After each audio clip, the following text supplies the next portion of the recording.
Eu preciso de um milagre, necessito de um milagre. Eu não saio daqui enquanto eu não ver um milagre. Paz do Senhor Jesus a todos, bem-vindos novamente ao canal Palavra de Deus Diária. Hoje nós estaremos gravando Números, capítulo 26, que faz uma recontagem, depois de 38 anos da primeira contagem, uma recontagem dos filhos de Israel, daqueles que entrariam na Terra Prometida. Após o incidente do capítulo anterior, quando nós vimos, que vai lembrar aos israelitas que não se casassem com mulheres estranhas, ou seja, uma lembrança às futuras gerações do perigo do casamento com vizinhos idólatras que poderiam levar a nação ao juízo, como acabou acontecendo.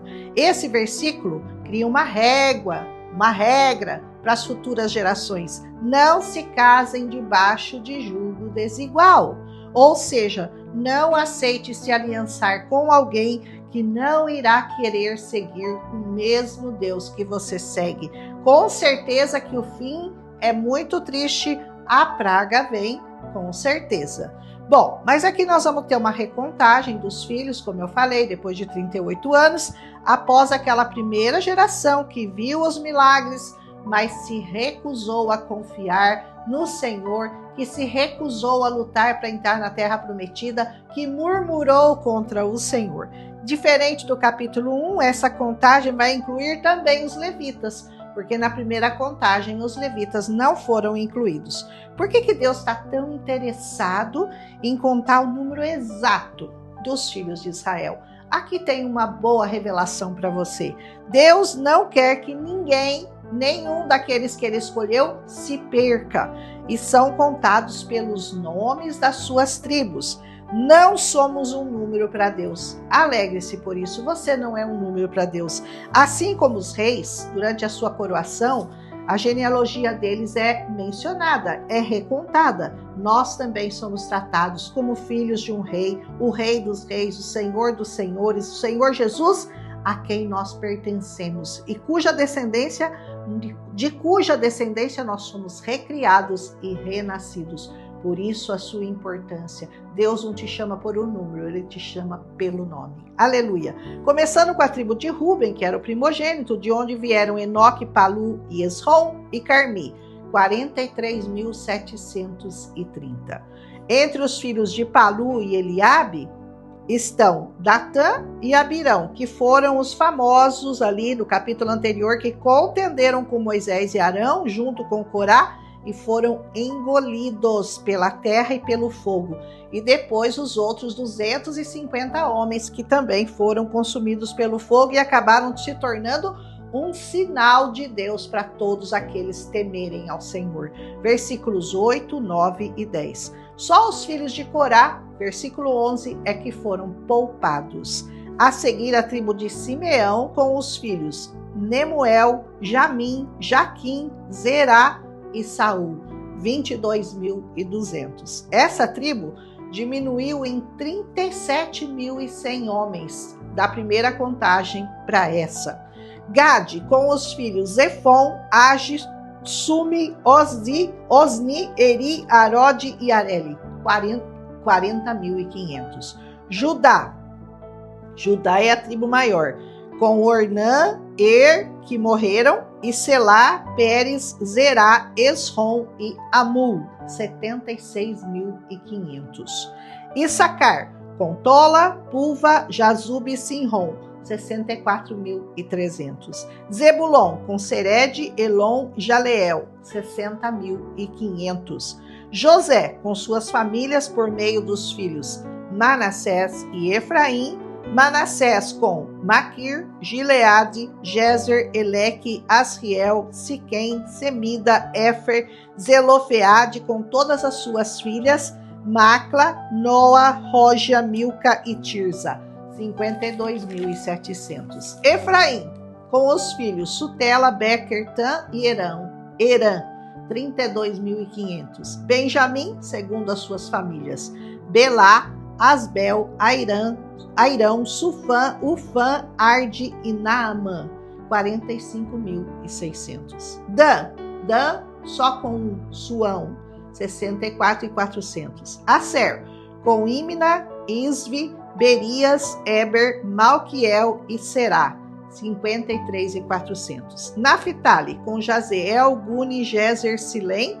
45.400. O total de todas as tribos, 601.730. Por que falar os nomes? Porque Deus os chama pelo nome, como Ele chama você pelo seu nome.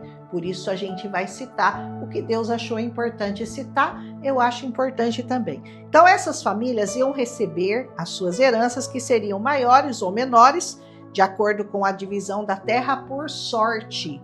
Então esse princípio de lançar sorte era comum naquele tempo, como nós vemos lá em Provérbios 16:33, que fala assim: a sorte é lançada no colo, mas a sua total disposição é do Senhor.